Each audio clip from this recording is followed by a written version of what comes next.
ICC టీ20 world cup 2026లో Bharat Pakistan match చుట్టూ నెలకొన్న వివాదం మరింత ముదురుతోంది. బంగ్లాదేశ్ జోక్యంతో ఈ వ్యవహారం కొత్త మలుపు తిరిగింది. ఫిబ్రవరి 15న జరగాల్సిన భారత్ తో మ్యాచ్ ను బహిష్కరించాలని పాకిస్తాన్ నిర్ణయం తీసుకోవడంతో అంతర్జాతీయ క్రికెట్ లో ఉద్రిక్త పరిస్థితులు ఏర్పడ్డాయి. ఈ వివాదాన్ని పరిష్కరించేందుకు బంగ్లాదేశ్ క్రికెట్ బోర్డు అధ్యక్షుడు అమినుల్ ఇస్లాం బుల్బుల్ లాహోర్ కు వెళ్లాడు. అక్కడ పాకిస్తాన్ క్రికెట్ బోర్డు అధికారులతో కీలక సమావేశం జరగనుంది. ఇదే సమయంలో ఇద్దరు ఐసీసీ అధికారులు కూడా లాహోర్ కు చేరుకుంటున్నారు. ఈ భేటీలపై క్రికెట్ ప్రపంచం మొత్తం ఆసక్తిగా ఎదురుచూస్తోంది. అయితే మొదటగా బంగ్లాదేశ్ ప్రభుత్వం భద్రతా కారణాలు చూపుతూ భారత్ లో జరిగే మ్యాచ్లకు తమ గ్రూప్ మ్యాచ్లకు వెళ్లేందుకు నిరాకరించింది. మ్యాచ్లను శ్రీలంకకు మార్చాలని బీసీబీ ఐసీసీకి విజ్ఞప్తి చేసింది. అయితే స్వతంత్ర భద్రతా పరిశీలన తర్వాత ఐసీసీ ఈ ప్రతిపాదనను తిరస్కరించింది. నిర్ణీత గడువులోపు బంగ్లాదేశ్ అంగీకారం తెలపకపోవడంతో టోర్నమెంట్ నుంచి తొలగించి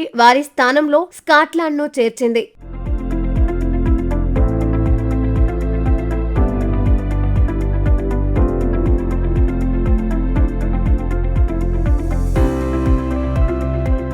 ఈ క్రమంలోనే బంగ్లాదేశ్ ను తొలగించడం అన్యాయమని, రాజకీయ ఒత్తిళ్ల వల్లే ఇలా జరిగిందని పాకిస్తాన్ పేర్కొంది. ప్రధాని షెహబాజ్ షరీఫ్ ఆదేశాల మేరకు భారత్ తో మ్యాచ్ ను బహిష్కరించాలని పాకిస్తాన్ జట్టు నిర్ణయం తీసుకుంది. పీసీబీ చైర్మన్ మొహసిన్ నఖ్వీ కూడా ఇదే విషయాన్ని బలంగా సమర్థించారు. భారత్ పాకిస్తాన్ మ్యాచ్ టోర్నమెంట్ లో అత్యధిక ఆదాయం తెచ్చిపెట్టే మ్యాచ్ కావడంతో ఐసీసీ తీవ్ర ఒత్తిడిలో ఉంది. ఈ మ్యాచ్ రద్దయితే టోర్నమెంట్ ప్రతిష్టకు భారీ దెబ్బ తగిలే అవకాశం ఉంది. ఇప్పటికే పాకిస్తాన్ కు ఐసీసీ హెచ్చరికలు జారీ చేసింది.